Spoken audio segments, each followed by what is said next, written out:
आर्ये विश्वम्बरां गोदां वन्दे श्रीरङ्गनायकीं काश्यपान्वय सञ्जातं नारायणपदाश्रितं श्रीमन्नारायणं वन्दे यतीश्वरस्त्रियाजुषम् श्रीमते रामानुजाय नमः। जय श्रीराम। या భగవద్బంధుల ధనుర్మాస వ్రతంలో భాగంగా ఇవాళ ఎన్నో భాషణానికి చేరుకున్నాం? 19వ భాషణానికి చేరుకున్నాం. ఇవాళ నుంచి కౌంట్ డౌన్ స్టార్ట్. 11 days ఉన్నాయన్నమాట. 19 అంటే 1, 9 కలిపితే ఎంత? 1, 9 కలిపితే 10. కనుక ఆ విధముగా ఆ 1 అనేటువంటి వాడు లక్ష్మీనారాయణుడు అనమాట. ఈ పక్కన 0 ఉంటుంది కదా, అది జీవుడు అనమాట. ఈ 0కి ముందు 1 ఉంటేనే విలువ ఉంటుంది, అవునా కాదు? కనుక మన జీవితానికి కూడా మన హృదయంలో లక్ష్మీనారాయణ ఉంటేనే ఈ జీవితానికి సార్థకత. నిన్నటి రోజున ఎవరిని మేల్కొల్పారు మీరందరూ కూడా? నీలాదేవిని మేల్కొల్పారనమాట. నీలాదేవి యొక్క రోజున మా రావాలి కానీ రాలేదు. అమ్మవారి యొక్క గొప్పతనం 2 సార్లు చెప్పాలి అని చెప్పి స్వామిని ఆశ్రయించాలని అమ్మవారి ద్వారానే స్వామిని ఆశ్రయించాలని మరలా గోదాదేవి 2 మార్లు ఊ తర్వాత మా పెట్టకుండా కూ పెట్టిందనమాట. అంటే ఈ నిన్నటి భాషల్లో ఇవాటి భాషల్లో లక్ష్మీ అమ్మవారి పురుషకార సంబోధముగానే మనం పరమాత్మని ఆశ్రయించాలని చెప్పి మరలా జ్ఞాపకం చేస్తున్నారు. నిన్నటి రోజున ఏ విధముగా నీలాదేవి మేల్కొల్పాలని కోరాడంటే కోళ్లు కూస్తున్నాయి, కోకిలలు అరుస్తున్నాయి అని చెప్పి. అంటే ఇవాటి భాషం ఎంతో రసభరితముగా ఉంటాయన్నమాట. ఒక ప్రేయసి ప్రియురాళ్ళు ఇద్దరు కూడా ఏకాంతముగా ఉన్నప్పుడు ఏ విధంగా ఉంటుందో అటువంటి విధములో నీలాకృష్ణుడు అన్యోన్యముగా నిద్రిస్తున్నారు. కృష్ణుడు నీలాదేవిని ఎందుకు పెళ్లి చేసి ఇవాటి భాషణం యొక్క అర్థం అంతా కూడా ఏమిటంటే, తిరుప్పావై చదివే ముందు మనం ఒక శ్లోకాన్ని చదువుతాం. నీలాతుంగ స్తనగిరికటి సుప్తం ఉద్బోధ్య కృష్ణం. ఆ శ్లోకం యొక్క అర్థమే ఈ 19వ భాషణం మొత్తం అంతా కూడా. కృష్ణుడు దేనికోసం పెళ్లి చేసుకున్నాడు? నీలాదేవి అంటే ఆమె నవ్వును చూడడం కోసం పెళ్లి చేసుకున్నాడు అన్నమాట. దేని చూడడం కోసం? ఆమె యొక్క సౌందర్యమైన నవ్వును చూడడానికి. దానికోసం 7 ఎద్దుల్నితోని పోటీ చేశాడు కృష్ణుడు. అంటే నీలాదేవి యదువంశానికి చెందినమాట. ఆమెను పెండ్లాడడం కోసం కృష్ణ పరమాత్మ వాస్తవానికి దేవకి వసుదేవుడి దగ్గర పుట్టినప్పటికీ కూడా ఈ నీలాదేవిని పెళ్లి చేసుకోవడానికి ఆయన యాదవ వంశానికి వచ్చాడనమాట. ఇక్కడికి నందగోపుడి దగ్గరికి, యశోదాదేవి దగ్గరికి. ఈ నీలాదేవి ఎవరంటే యశోదాదేవి యొక్క తమ్ముడు పేరు కుంభుడు. ఆయన యొక్క కుమార్తె నీలాదేవి, ఆమె తమ్ముడు శ్రీద్రాముడు అనమాట. ఆ నీలాదేవిని పెళ్లి చేసుకోవడానికి కృష్ణుడు వెళ్ళి తన మామగారిని కుంభుడిని అడిగాడు, మీ అమ్మాయిని నాకు ఇచ్చి పెళ్లి చేయండి అంటే, మేము ఒక షరతు పెట్టుకున్నాము, మా గోశాలలో 7 బాగా మదమెక్కిన గోవులు ఉన్నాయి, అది నీవు బంధించినట్లయితే మా అమ్మాయిని వెంటనే ఇచ్చి పెళ్లి చేస్తానంటూ నీలాదేవి తండ్రి అన్నమాట. ఏ విధంగా సీతాదేవి వివాహం రామచంద్ర స్వామి నాడిలో శివధనుర్భంగాన్ని చేసినప్పుడు రాముడు ఆ షరతునే ఇక్కడ కుంభుడు పెడతాడనమాట. కృష్ణ పరమాత్మ నీ వెళ్ళి 7 ఎద్దుల్ని బంధించి కట్టినట్లయితే నీలాదేవిని ఇచ్చి పెళ్లి చేస్తానంటాడు. అప్పుడు బలరామకృష్ణుడు వెళ్తారనమాట. వెళ్తే చుట్టూ ఉండే వాళ్ళందరూ నీలాదేవి చెప్తారు, మీ బావలిద్దరు కూడా వెళ్తున్నారంటే ఆమె కాస్త కంగారు పడుతుంది. కృష్ణుడు కాకుండా బలరాముడే ఏమవుతుంది? ఆమె ఎక్కడ వివాహం చేసుకోవాల్సి వస్తుంది, కంగారు పడుతుంది అనమాట. అప్పుడు నీలాదేవి నవ్వుతుంది. ఎందుకు నవ్వుతుందంటే, కృష్ణ ఏదో నువ్వు చిన్నప్పుడు వెన్న దొంగతనం చేసి వెన్న తినదలు కుండ పారేయడం కాదు, ఇది సామాన్య విషయం కాదు, బాగా మదవెక్కిన ఆవులవి అని చెప్పి బలరాముని అన్నాను, నువ్వు బయట ఉన్నామని చెప్పాడు కృష్ణుడు. ఈయన లోపలికి వెళ్ళాడు, దాన్ని చంకలో పెట్టుకొని వచ్చేశాడు అనమాట. అంటే తన ప్రేయసి యొక్క నవ్వు కోసం కృష్ణ పరమాత్మ 7 ఎద్దుల్ని కట్టి నీలాదేవిని పెళ్లి చేసుకున్నాడు. ఆమెనే తమిళ భాషలో నప్పిన్న పిరాట్టి అంటారు. ఏమంటారు? నప్పిన్న అంటే శ్రీ వైకుంఠంలో పరమపదంలో శ్రీదేవి, భూదేవి, నీలాదేవి సమేతంగా స్వామి ఇక్కడ వైకుంఠంలో ఉంటాడనమాట. కనుక అంత గొప్ప గోదాదేవి లోపల ఉండేటువంటి నీలాకృష్ణుడిని మేలుకొల్పుతుంది. ఆయన ఎక్కడ పడుకున్నాడు? స్తనగిరి తటి. అంత నీలాదేవి యొక్క సౌందర్యానికి కృష్ణుడు మత్తెక్కి ఆమె విశాలమైన వక్షస్థలం పైన స్తనములంటే భక్తి జ్ఞానం అనేటువంటి స్థలములపైన నిద్రిస్తున్నాడు. ఏం చేసింది గోదాదేవి? స్వామి అట్లా పడుకోవద్దు, లే యాబలాత్కృత్య పొందే అని చెప్పి స్వామికి పాఠం చెప్పింది, మాల వేసింది, లాగింది, తన భక్తిని స్వామికి సమర్పించింది అనమాట. కనుక గోదాదేవి స్వామిని పెళ్లి చేసుకుందంటే మనమందరం కూడా స్వామిని పెళ్లి చేసుకున్నట్టే ఈ వ్రతం చేసినట్లేదు. సాధారణంగా భార్యాభర్తల సంబంధం ఈ శరీరానికి. ఈ సృష్టిలో పురుషుడు ఒకటే, స్వామి ఒకటే పురుషుడు. ఈ అందరు ఇక్కడ కూర్చున్న నేను గాని, మీరు గాని, ముసలి వాళ్ళు గాని, పిల్లలు గాని అందరూ కూడా స్వామికి భార్యలు. స్త్రీ అంటే లింగభేదం కాదు, ఈ లోపల ఆత్మ స్త్రీతత్వం. మనం అందరం కూడా లోపల ఉండే ఆత్మ ఎవరిపైన ఆధారపడి ఉంటుంది? ఆ స్వామి పైన ఆధారపడి ఉంటుంది. ఏ విధంగా స్త్రీ భర్త పైన ఆధారపడి ఉంటుందో మనం అందరం కూడా ఎవరి కోసం వ్రతం చేస్తున్నాం? ఆయన కృష్ణ పరమాత్మ కోసం వ్రతం చేస్తున్నాం. కనుక మనం అందరం కూడా ఎవరిపైన ఆధారపడి ఉన్నాం? స్వామి పైన. మనం అందరం ఏమవుతాం? మనం అందరం కూడా స్వామికి భార్య లాంటి వాళ్ళమే అన్నమాట. కనుక ఆ విధంగా ఈ సంబంధం ఎప్పుడు కూడా ఉండాలని చెప్పి ఇవాళ భాషలలో అన్యోన్య దాంపత్యం ఏ విధంగా ఉండాలో వారి ఇరువురు కూడా మనకి చూపిస్తున్నారన్నమాట. రుక్మిణీదేవి అగ్నిజ్యోతుల్ని పంపిస్తున్న కృష్ణుని పిలుచుకొని రాని చెప్పి. ఆంజనేయ స్వామి లంకాపట్టణానికి వెళ్ళినప్పుడు సీతామ్మ వారికి రాముడు కథనే చెప్పాడు కానీ తీసుకొని రాలేదు. కానీ రుక్మిణీ వివాహంలో అగ్నిజ్యోతుల్ని పంపిస్తుంది రుక్మిణీదేవి. ఎవరిని? అగ్నిజ్యోతనుని పంపిస్తుంది. ఆయన వెళ్ళి కృష్ణ పరమాత్మని తీసుకొచ్చినప్పుడు రుక్మిణీదేవి నీకు ఏమి ఇవ్వాలయ్యా, నీ రుణం తీర్చుకోవాలంటే ఏం చేయాలంటే నమస్కారం పెడుతుంది రుక్మిణీదేవి. కానీ మన గోదాదేవి పరాశర భట్టర్ గారు నమ ఇదమిదం, ఇంత వేదాంత సారాంశాన్ని మాకు తక్కువగా 30 భాషలను అనుగ్రహించిన గోదాదేవికి ఏం చేయాలి? మనం మరలా మరలా మరలా మరలా నమస్కారం అని చెప్పడమే ఈ భాషణం యొక్క తాత్పర్యం అన్నమాట. అంటే మనం ఎప్పుడు కూడా స్వామిని ఆశ్రయించే ముందు ఎవరి ద్వారా పొందాలి స్వామిని? లక్ష్మీ అమ్మవారి యొక్క పురుషకార భూతురాలిగా మనం స్వామిని ఆశ్రయించాలి. ఇంట్లో తండ్రి ఏం చేస్తాడు? పిల్లవాడు తప్పు చేస్తే వెంటనే దండిస్తాడు. కానీ తల్లి అట్లా చేయదు. తండ్రిని బుజ్జగించి తల్లిని పిల్లవాడిని ప్రేమ చేస్తుంది. ఆ విధముగా మనం స్వామిని ఎప్పుడు కూడా అమ్మవారి ద్వారానే ఆశ్రయం. అందుకనే ఊ అనే అక్షరం మధ్యలో పెట్టారనమాట.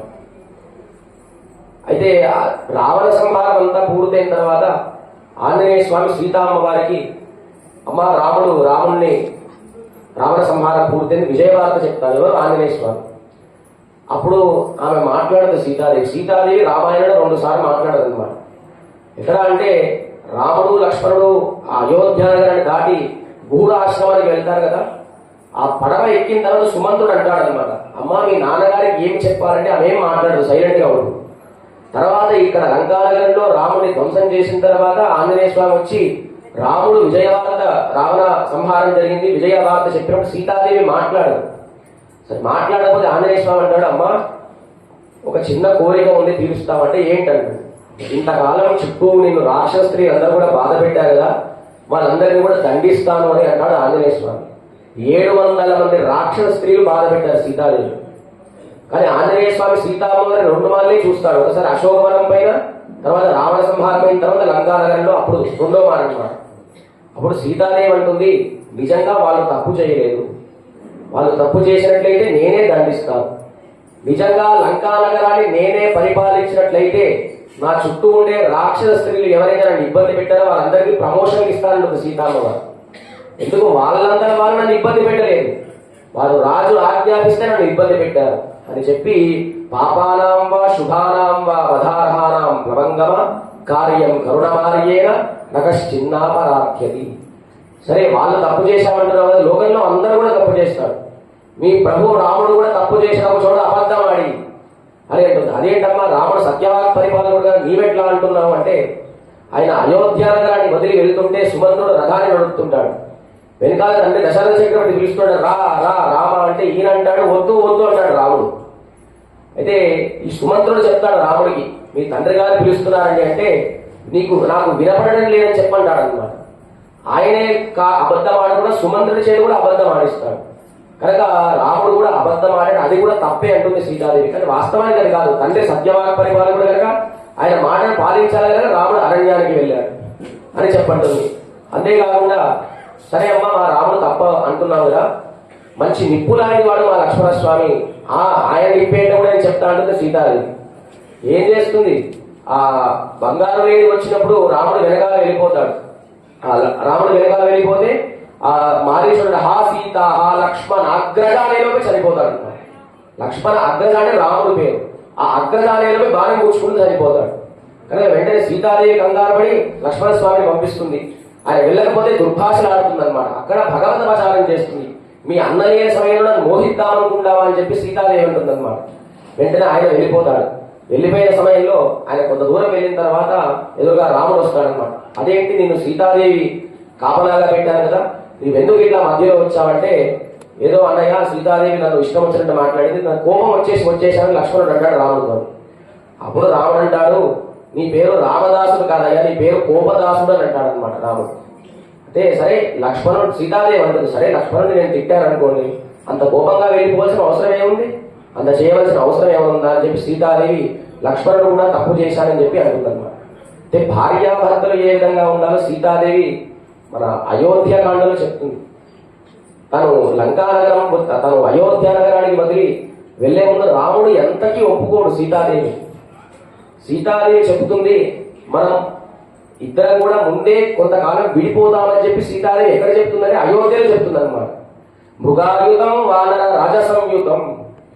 రాముడు ఎంతసేపు చెప్పినా సీతాదేవి ఒప్పుకోదు, రాముడు ఒప్పుకోడు, రాముడు ఇక్కడే ఉండాలి అంటుంది. దాంపత్య జీవితం ఎట్లా ఉండాలో సీతాదేవి నిరూపిస్తుంది అయోధ్య నగరం. ఏమంటుంది, మృగాయుతం వానర రాజసంయుతం అంటుంది. దీనికి యవనిక అని పేరు. ఈ కర్తెకి ఏమంటారు, యవనిక. ఇదేం చేస్తుంది, తెర వేస్తే మమ్మల్ని వేరు చేస్తుంది అన్నమాట. కనుక యుతం అంటే యు అంటే వేరు చేయునది, కలుపునది. ఎవరు వేరు చేశారు సీతారాముని, మృగాయుతం, ఒక మృగము వేరు చేసింది. తర్వాత ఎవరు కలిపారు, వానర రాజసంయుతం, వానర వీరులందరూ కూడా కలిపారని చెప్పి సీతాదేవి ఎక్కడ చెప్తుంది, తను అయోధ్యలో ఉండగానే రాముడికి చెప్తుంది, స్వామి నేను ముందు వెళ్తాను, నీ నా వెనకాల రమ్ముతాను, అగ్రగస్తే గమిష్యామి వృద్ధంతి కుశకంఠక అని, నేను ముందర వెళ్తాను, నీవు నా వెనకాల రా అని చెప్పి రాముడికి చెప్తుంది. అది బయట అర్థం. లోపల అర్థం ఏమిటంటే, ఆ అరణ్యంలో ఋషులందరూ కూడా ఉంటారు, వాళ్ళు ఏం చేస్తారు, దర్భలను కోస్తారు. ఆ దర్భలు చాలా గట్టిగా ఉంటాయి, దానికి కుష అని పేరు. దర్భలకి ఏమి పేరు, కుషలు అని పేరు అనమాట. స్వామి ఋషులందరూ కూడా యజ్ఞం చేసిన దర్భల్ని కోస్తారు కదా, ఆ దర్భలు మీ కాళ్లకు గుచ్చుకోకుండా దాన్ని మెత్తపరిచి నేను ముందు నడుగుతానని సీతాదేవి ఉంటుంది అని బయట అర్థం. లోపల అర్థం ఏమిటి, కుష అంటే కు అంటే భూమి, ష అంటే సుఖించడం. కుష అంటే భూమిని సుఖించకుండా అడ్డుపడే రాక్షసుని సంహరిస్తాను.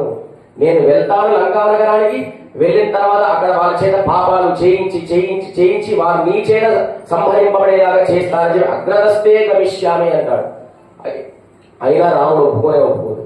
చివరి అంటుంది సీతాదేవి, శైలోభ్య పరేభ్య దాతుమిచ్చసి అంటాడు. స్వామి ఇద్దరు భార్యాభర్తలు నటులైతే ఆ భార్య ఏం చేస్తుంది, ఒకసారి భర్తతో నటిస్తుంది, అవునా కదా. భార్యాభర్తలు సినిమా యాక్టర్లు అయితే ఆ భార్య ఒకసారి తన భర్తతో నటిస్తుంది, అదే భర్త సినిమా థియేటర్లో సినిమా చూస్తుంది, అదే భార్య వేరే వారితో నటిస్తుంది. అట్లా నీవు నన్ను ఎవరికైనా ఇచ్చేసి వెళ్ళిపోదాం అనుకుంటున్నావా స్వామి అని సీతాదేవుడు. అయినా ఒప్పుకోదు. అంటే భర్తని ఎప్పుడు కూడా విడవకూడదు భార్య. కాస్త అనునయించో, కాస్త అనుసరించో, లేదంటే కాస్త అధిక్షేపించో ఎప్పుడు కూడా భార్య భర్తతోనే ఉండాలని సీతాదేవి అనిపిస్తుంది. చివరిలో అంటుంది, సరే స్వామి మా తండ్రి గారికి జనక మహారాజుకి రాముడు ఒక్కడే అరణ్యానికి వెళ్ళిపోయాడు, సీతాదేవిని ఇక్కడే వదిలేశాడనే విషయం ఎవరికైనా తెలిస్తే మా తండ్రి గారు ఏమనుకుంటారంటే, ఒక పురుషుడు స్త్రీ రూపంలో వచ్చి నన్ను పెళ్లి చేసుకున్నాడే మా అమ్మాయిని అని భావిస్తాడండి, స్త్రియం పురుష విగ్రహం అని మా తండ్రి గారు బాధపడతాడు స్వామి అని చెప్పి అప్పుడు ఒప్పుకుంటాడండి రాముడు. ఇన్ని చెప్పినా ఒప్పుకోడు. ఒక పురుషుడు విల్లు విరిచి స్త్రీ రూపంలో వచ్చాడని చెప్పి మా తండ్రి గారు అనుకుంటారని చెప్పి అక్కడ సీతాదేవి భగవద్పచారం చేస్తుంది. లక్ష్మణస్వామిని దూషించి భాగవతాపచారం చేస్తుందని చెప్పి రాముడే కాదు లక్ష్మణుడే కాదు నేను కూడా తప్పు చేశానని చెప్పి సీతాదేవి ఒప్పుకుంటుంది. కానీ భగవద్పచారం చిన్నది, భాగవతాపచారం చాలా పెద్దది. లక్ష్మణుడు ఎప్పుడు కూడా సీతాదేవిని, వాస్తవానికి రావణాసుడు సీతాదేవిని ఎత్తుకుపోలేదని మనం అనుకుంటాం, ఆయన సీతాదేవిని ముట్టుకునే శక్తి కూడా లేదు రావణాసుడికి. ముట్టుకుంటే అరకత్తరలో ఒక్క పెడితే ఏమవుతుంది, గట్టిగా నొక్కితే ఏమవుతుంది, ముక్కలుగా అయిపోతుంది. అటువంటి పతివ్రత స్త్రీని రావణాసుడు ముట్టుకుంటే తలకాయ ముక్కలు అయిపోతుంది అనమాట. సీతాదేవిని ఇట్లా వేసుకున్నప్పుడు ఇవిపోయినా ఆమె ఏం చేస్తుందంటే ఆ పట్టు చీర చింపేస్తుంది, కాస్త కొంగుని చెప్పి కింద వదిలేస్తుంది. ఈ కుండలాలని కేయూరాలని పట్టీలన్నీ కూడా మూట కట్టే సీతాదేవి కింద వదిలేస్తుంది. ఆ మూట ఈ వానర సైన్యానికి అంతా కూడా దొరుకుతుంది అనమాట. దొరికినప్పుడు అందరూ కూడా సంతోషించే మూటను సుగ్రీవుడికి ఇస్తారు కదా, అందరూ కూడా వెళ్ళిన సుగ్రీవుడు రాముడికి ఇస్తారు. ఆ మూట ఇచ్చిన తర్వాత బోరున ఏడుస్తారు, అయ్యో ఇది సీతాదేవిదే ఏడుస్తారు. వెంటనే ఆ బాధ తట్టుకోలేక ముందుగా ఈ చెవి కుండలాలు చూపిస్తాడు రాముడు లక్ష్మణస్వామి. నాహం జానామి కేయురా, ఇది నాకు తెలియదండి అంటాడు. తర్వాత ఇది చూపిస్తాడు, ఇది తెలియదండి అంటారు. అదేంటంటే ప్రతి ఇంతకాలం అడవిలో రాముడి పక్కనే లక్ష్మణుడు ఉన్నాడు, సీతామ్మవారిని చూస్తాడంటే ఆయన ఇవి చూడండి, నిత్యం పాదామి వందనం, ఇది చూపిస్తే నాకు తెలియదు అన్నాడు, ఈ కడియాలు చూపిస్తే నాకు తెలియదు అన్నాడు, చివరిలో కాళ్ళ పట్టీలు చూపించాడు, ఇది సీతామ్మవారిని అంటాడు అనమాట. ఎంత ఎక్కువ నిత్యం పాదామి వందనం. ఎప్పుడు లక్ష్మణస్వామి సీతామ్మవారు నేరుగా ముఖంగా మాట్లాడేవాడు కాదు, తన పాదాలని పట్టుకొని మాట్లాడితే కాళ్ళ గజ్జలు గల్లని అదేవన్నమాట. కనుక ఆ విధముగా మనం ఎప్పుడు కూడా ఆ లక్ష్మీ అమ్మవారి పురుషకార భూతురాలుగానే ఆశ్రయించాలి. అంతేకాకుండా సీతాదేవి అరణ్యానికి వెళ్లే ముందు కౌసల్య చెప్తుందమ్మా, భర్తకి ఐశ్వర్యం ఉన్నప్పుడు భార్య ఉండడం కాదు, ఏమీ లేకపోయినా భార్య భర్త దగ్గర ఉంటేనే గొప్ప విషయం అని చెప్పింది కౌసల్య. సీతాదేవి చెప్పినప్పుడు సీతామ్మవారు అంటుందమ్మా, మా అమ్మగారు నాకు అన్ని చెప్పే పంపించింది, భార్యాభర్తల సంబంధం ఏ విధంగా ఉండాలి అంటే, నా తంత్రి వాద్యదేవీన నా చక్కో వర్తతేరథ నాపది సుఖమే తేధ యాశ్యాదవి శతాత్మజ. భార్యాభర్తల సంబంధం వీణలాగా తీగలాగా ఉండాలి, ఒక చక్రము రథములాగా ఉండాలి. వీణ వాయిస్తారు కదా, వీణ ఉంటుందని తీగ కడతారు, తీగ బాగా వాయించిందంటారా వీణ బాగా వాయించిందంటారా? ఈ తీగ భర్త అన్నమాట. ఈ చేతికి ఇనుప గుళ్ళు పెట్టుకొని గట్టిగా దెబ్బలనే తింటాడు, కానీ చివరికి పేరెవరికి వస్తుంది? వీణకు వస్తుంది. కారు నడుపుతారు, కారు నడితే టైర్ల ద్వారా ఫాస్ట్ గా వెళ్తుంది, టైర్లు బాగా నడిపాయి అంటారా కారు ఫాస్ట్ గా నడిపాయి అంటారా? ఎంత వచ్చినా బురద కానీ స్పీడ్ బ్రేకర్ కానీ దెబ్బలు కానీ టైర్లకి, కానీ పేరెవరికి? కారుకి. కనుక భార్యాభర్తల సంబంధం ఏ విధంగా ఉండాలో భారతీయ సంస్కృతి సనాతన ధర్మం రామాయణం ద్వారా తెలియజేస్తుంది. అంటే తాను కష్టపడినా పేరు భార్యకే రావాలి. కనుక ఇంట్లోకి రాగానే ఆ ఇల్లును చూసి భర్తను పొగడు, ఎంత గొప్ప ఇల్లానండి అంటారు అన్నమాట. కానీ బయటికి వెళ్ళి ఉద్యోగం చేసి సంపాదించేది భర్త. ఆ విధముగా దాంపత్యం అనేటువంటిది ఏ విధంగా ఉండాలో ఇవాళ నీలాకృష్ణుడు ఏకాంతంగా ఇలా పడుకున్నారో మనకు గోదాదేవి చెప్తుందన్నమాట. అంతేకాకుండా భార్యాభర్తల దాంపత్యం ఏ విధంగా ఉండాలో భగభూతి మహర్షి చెప్తాడనమాట. అద్వైతం సుఖయో అనుగతం. ఎట్లాగా ఉండాలంటే, రాత్రికి భార్య కల వస్తే తెల్లవారు నాకు మంచి కళ వచ్చిందని చెప్తే భర్త కూడా నాకు మంచి కళ వచ్చిందని చెప్పాలి, నాకు పీడ కళ వచ్చిందని చెప్పకూడదు. అట్లా ఉంటేనే దాంపత్యం. ఆ విధముగా ఉన్నవారే సీతారాములు. కనుక ఈ విధంగా లోపల నీలాకృష్ణుడు ఏ విధంగా పడుకున్నారో వీళ్ళు బయట నుంచి మేలు కొలుపుతున్నారు అనమాట. కానీ వీళ్ళకి బయట లోపల ఎట్లా పడుకున్నారో మొత్తం అంతా కూడా కనిపిస్తుంది. ఎందుకంటే అది మణిమయ భవనం కాబట్టి లోపల ఏ విధంగా ఉందో బయటికి అంతా కనిపిస్తుంది. నిన్నటి రోజున నీలాదేవి వస్తే ఏం చేశాడంటే వెంటనే కృష్ణుడు గట్టిగా లాగి పట్టేసుకున్నాడు. నీలాదేవి పట్టేసుకొని కింద కృష్ణుడు ఉన్నాడు, పైన నీలాదేవి పడుకుంది, గట్టిగా కౌగిలించుకొని మత్తెక్కి పడుకున్నాడు అనమాట. ఆ లోపల సన్నివేశం ఏ విధంగా ఉందంటే, పుత్తు వెరక్కిరియ కోట్టుక్కాల్ కట్టిల్ మేల్ తెండ్ర పంచశగనత్తిన్ మేలేది. ఆ నీలాదేవి ఉండేటువంటి భవనంలో వాళ్ళు ఎక్కడైతే పడుకున్నారో గుత్తులుగా దీపములు ఉన్నాయి, 5 దీపాలు చుట్టూ ప్రకాశిస్తూ ఉన్నాయి. వాళ్ళు ఒక మంచం పైన పడుకొని ఉంటారు, ఎత్తైన మంచం పైన పడుకొని ఉంటారు. ఆ మంచం ఏమిటంటే, కృష్ణుడు కువలయాపీఠం అనేటువంటి ఏనుగుతో యుద్ధం చేశారు కదా, ఆ ఏనుగు దంతాల యొక్క ఈ ఎముకలను విరిచి కింద దాని కోళ్లగా పెట్టాడు. దానిపై మెత్తండ్ర పంచశగనత్తి, మెత్తనైనటువంటి పరుపును వేసుకొని పడుకున్నారు అని చెప్పి అంటున్నారు అనమాట. అమ్మా, మేమందరం కూడా 5 లక్షల మంది గోపికల్ని ఇంత దూరం వచ్చాం చలిలో, నీవు ఏకాంతంగా కృష్ణుడు అనుభవిస్తున్నావే, అంతేకాదు దీపములాగా దీపము పెట్టుకొని అలంకరిస్తున్నావు, ఏకాంతంగా అనుభవిస్తున్నావు. అయితే గోపికలకి వెన్నెల గాని దీపం గాని శత్రువులు అంట. ఎవరెవరు? ఈ బయట ఉండేటువంటి గోపికలకి వెన్నెల కాంతులు గాని దీపములు గాని శత్రువులు. ఎందుకంటే వాళ్ళు ఎప్పుడు కూడా కృష్ణుడి చీకటిలోనే అనుభవించేవాళ్ళు. కానీ ఈమె ఏం చేస్తుంది, 5 దీపాలను పెట్టుకొని కృష్ణుణ్ణి బాగా అనుభవిస్తుంది. అయితే వెలిగే దీపం ఉందంటే వెలగని దీపం కూడా ఒకటి ఉంటుంది కదా, వీళ్ళు ప్రత్యేకంగా గుత్తుగా వెలిగే దీపం అంటున్నారు. అక్కడ వెలిగే దీపం నీలాదేవి, వెలగని దీపం కృష్ణుడు అన్నమాట. ఆ విధముగా శ్రీరంగ మంగళ దీపరేఖ, ఆ నీలాదేవి యొక్క సౌందర్యం వల్ల స్వామి బాగా ప్రకాశిస్తున్నాడు అని చెప్పి గుత్తులుగా ఉన్న దీపం పైన ఒక మంచి 4 దంతములు కలిగిన శయ్య పైన ఎత్తుగా ఉండేటువంటి దానిపైన నీలాకృష్ణుడు ఇద్దరు కూడా పడుకున్నారు అని అంటున్నారు. కువలయాపీఠం అనేటువంటి ఏనుగుని తాను ధ్వంసం చేసి కంసుడి దగ్గర ఉండేటువంటి ఆ ఏనుగుతో యుద్ధం చేసి దాని యొక్క దంతాన్ని విరిచి కింద కోళ్లుగా పెట్టారు, 4 కోళ్లు పెట్టారు. అయితే ఆ మంచానికి 5 లక్షణాలు ఉండాలన్నమాట. వాళ్ళు పడుకునేటువంటి మంచానికి అది పెద్దగా ఉండాలి, విశాలంగా ఉండాలి, ఎండాకాలంలో పడుకుంటే చల్లగా ఉండాలి, చలికాలంలో పడుకుంటే వెచ్చగా ఉండాలి, ఆ పరుపు కూడా చాలా మృదువుగా మెత్తగా ఉండాలి, ఆ ఉండేటువంటి శయ్యకి అని చెప్పంటున్నారు. కింద 4 దంతములు ఉన్నాయి కదా, వాళ్ళు ఎట్లా పడుకున్నారో మన హృదయంలో కూడా నీలాకృష్ణుడు ఎప్పుడూ పడుకొని ఉంటారు. కానీ వాళ్ళు మన హృదయంలో పడుకోవాలంటే వాళ్ళకి మన హృదయం అహంకారం తగ్గాలి. ఎన్ని అహంకారాలు తగ్గాలి? మంచానికి ఎన్ని కోళ్ళు ఉంటాయి?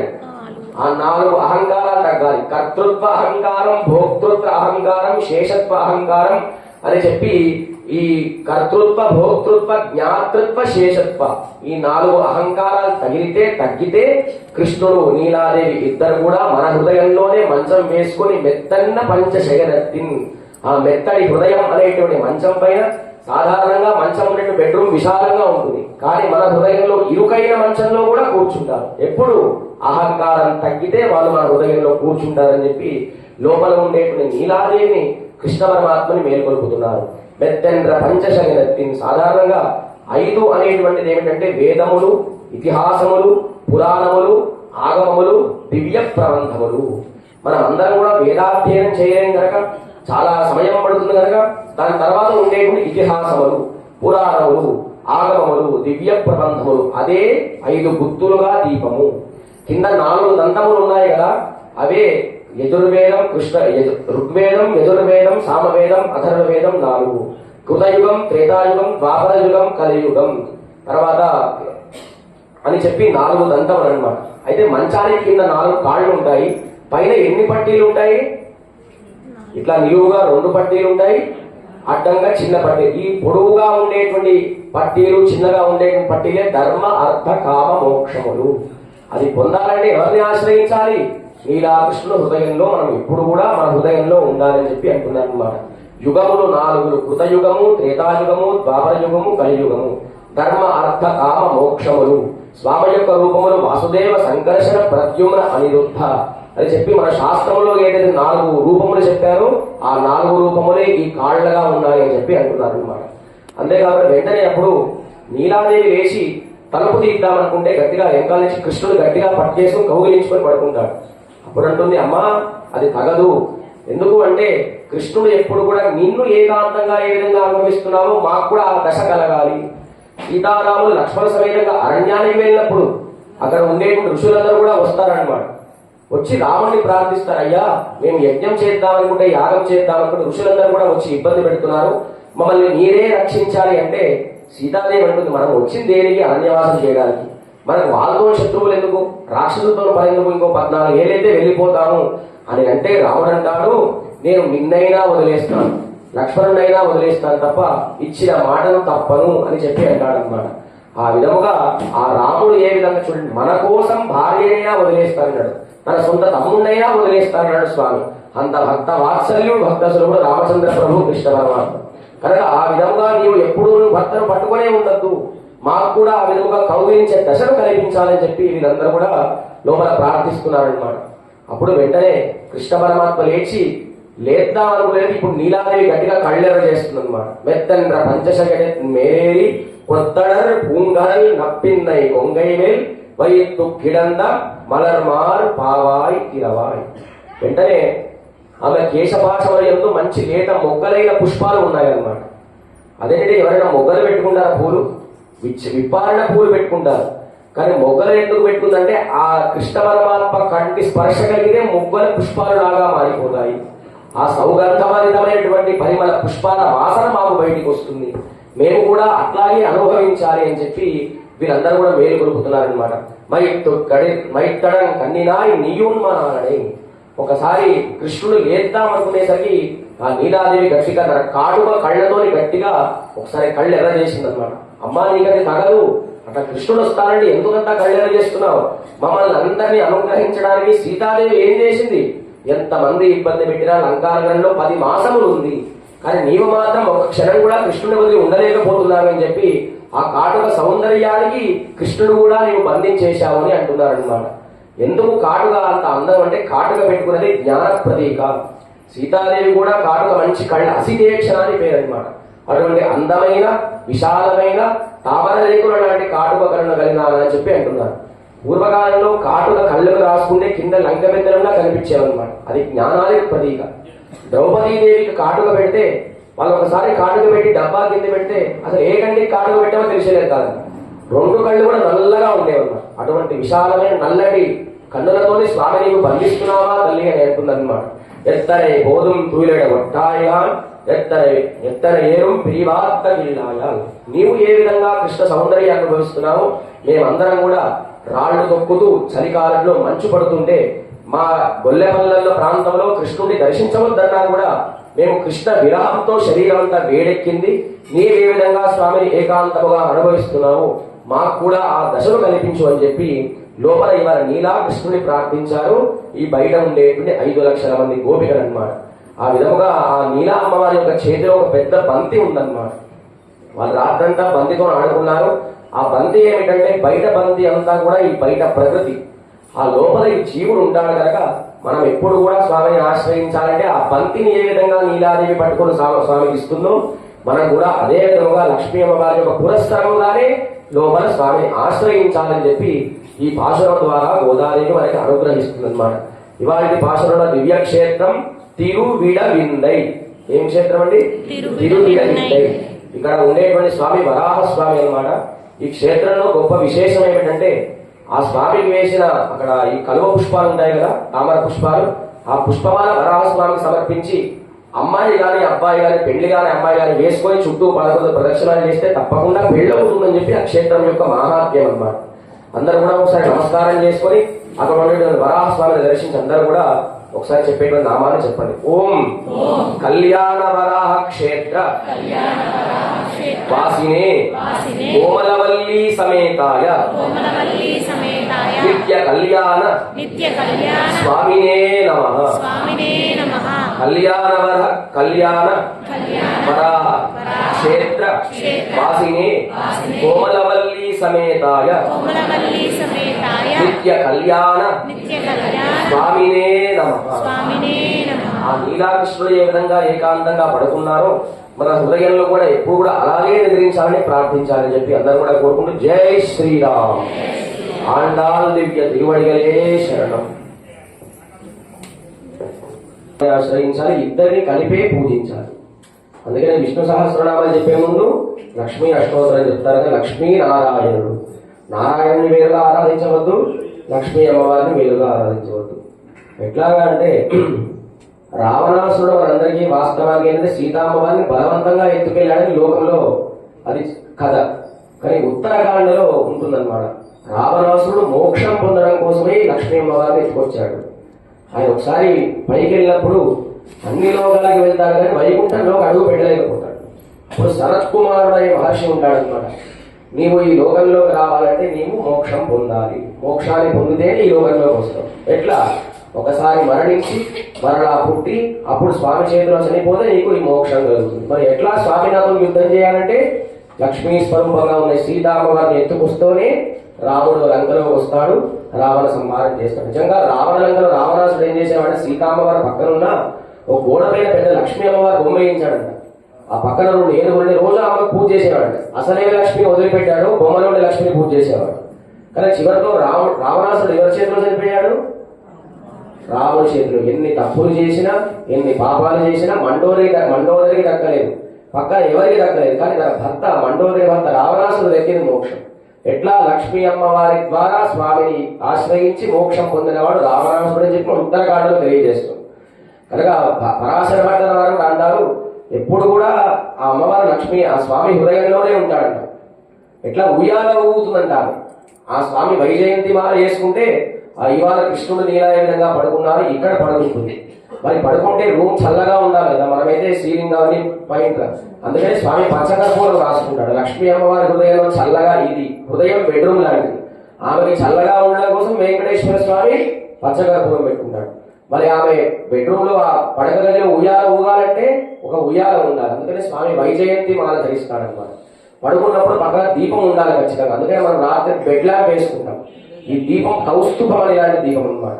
ఆ విధముగా హృదయంలో లక్ష్మీనారాయణ ఏ విధంగా నిద్రిస్తారో నీలాకృష్ణుని మేలుకొల్పింది గోదాదేవి. జై శ్రీరామ్.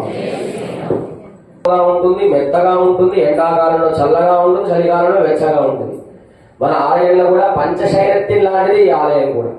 విశాలముగా ఉంటుంది, ఎంతమంది వచ్చినా కూర్చున్న చోటు ఉంటుంది, ఎవరికి కాదని కూడా ప్రసాదం పెట్టే ఇది కూడా మెత్తగా పంచశైరత్యం లాంటిది. కనుక ఆ విధముగా మనం ఇక్కడ కూర్చున్నాం కాబట్టి స్వామిని దర్శించగలుగుతున్నాం. జై శ్రీరామ్. తుంగస్తరగిరితడే